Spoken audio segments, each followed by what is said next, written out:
Sintang dari SD Bintang sebagai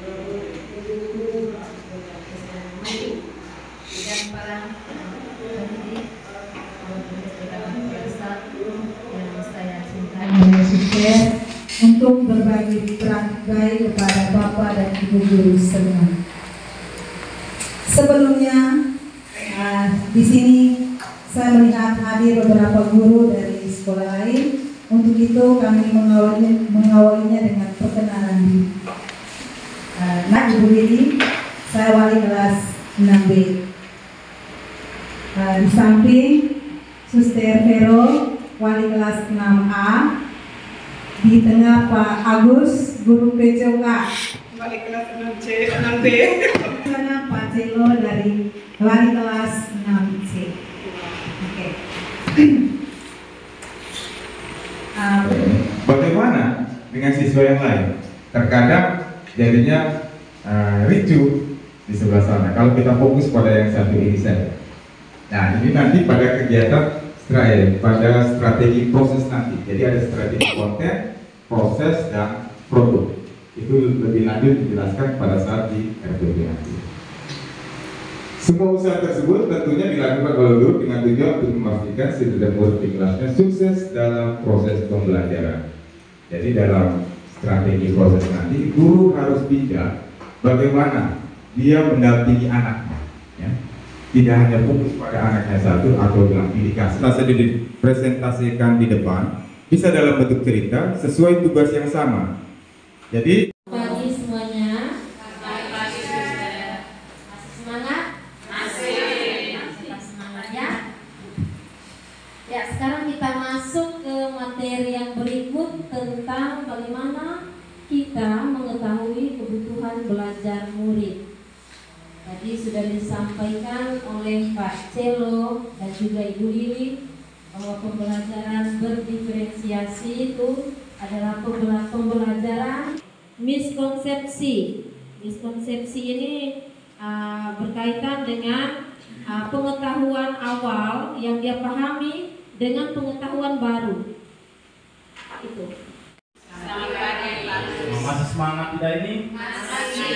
Kalau saya dengar masih ada yang sudah loyo baru jam masih pagi sekali. Coba kita sedikit bergerak sedikit. Kita usah berdiri, cukup di tempat sedikit dan cenderung lebih resilient atau tangguh dan merasa nyaman di kelas karena mereka dapat bekerja lebih baik dengan murid. Jadi di sini kepercayaan dirinya sangat bagus kalau dia mempunyai seluruh komunitas sekolah. Proses kolaborasi ini memungkinkan anak dan orang dewasa di sekolah itu memperoleh dan menerapkan pengetahuan, keterampilan. Rasakan tempat duduk Anda. Silakan pejamkan mata atau arahkan pandang. Rilekskan kedua kelopak mata. Tarik napas dalam. Sadari napas masuk.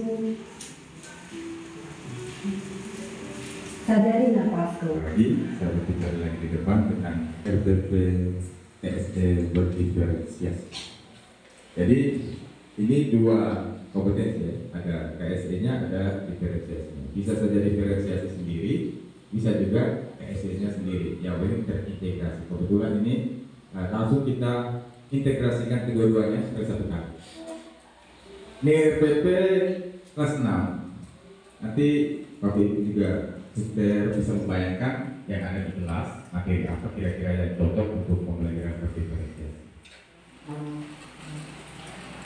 RPP-nya seperti biasa ya, tidak berubah atau modulnya seperti biasa. Kita fokus di tujuan pembelajarannya. Jadi RPP ada IPA dan Bahasa Indonesia. Jadi yang dibuat ini adalah tujuan pembelajaran. Di tujuan pembelajaran di sini bisa disematkan juga dengan KSD. Tetapi nanti di sini saya tidak sematkan, di langkahnya saya beri tanda sehingga bisa tahu di mana KSD-nya, di mana strategi produk, konten, dan proses. Untuk pada gambar bumi 2B dan 2B. Pada langkah pembelajaran Ini ada tanda-tanda, ada yang hitam, ada yang merah. Guru mengajak peserta didik untuk berdoa bersama, ya. Dan situ sudah ada kesadaran diri. Sebenarnya kita sudah buat, hanya kita tidak tahu namanya seperti itu. Nah, di situ ada bahasanya. Itu saya hanya menjelaskan saja supaya mengingatkan, ya. Kalau saya tidak salah kami sampai mendapatkan sertifikat. Jadi hal yang kedua itu dipaparkan pembelajaran diferensial. Beda, misalnya anak yang sudah maju itu mungkin RPP-nya sendiri, anak yang belum itu RPP-nya tersendiri. Ternyata lain. Jadi terima kasih banyak. Supaya bagaimana ya, berdasarkan pertanyaan itu tadi, bagaimana caranya supaya kita bisa mendiamkan anak, supaya anak bisa tenang mendengarkan pelajaran yang baik. Itu Kak Ibu? Ya, maksudnya ya seperti itu. Maksudnya anak-anak kan yang IP masing-masing, ada yang belajarnya hanya dengan melihat saja, mendengar saja, kemudian ada anak kan tidak mau lihat, tidak mau dengar juga. Kan gitu. Nah. Oke. Bagaimana? Lebih mengenal anak ini daripada kita di sekolah. Mereka mengisi korban itu. Setelah itu kita guru juga punya tanggung jawab untuk memperhatikan apakah betul yang sesuai penilaian orang tua di rumah, ataukah mungkin ada perubahan ke depan. Begitu itu pengalaman kami yang kemarin. Ya, mungkin untuk korbannya saya bisa Ya, nanti bisa. Ya, sedangkan saya terima kasih. Iya. Setelah saya mendengar dari materi yang didapatkan oleh teman kita tadi itu, tadi yang tentang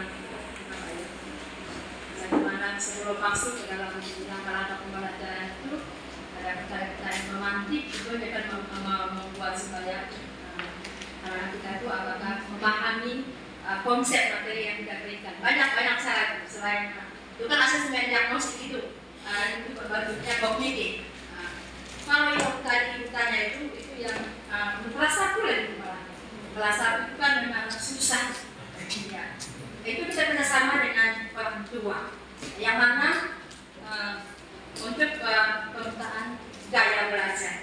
Bahwa nanti pasti setiap saat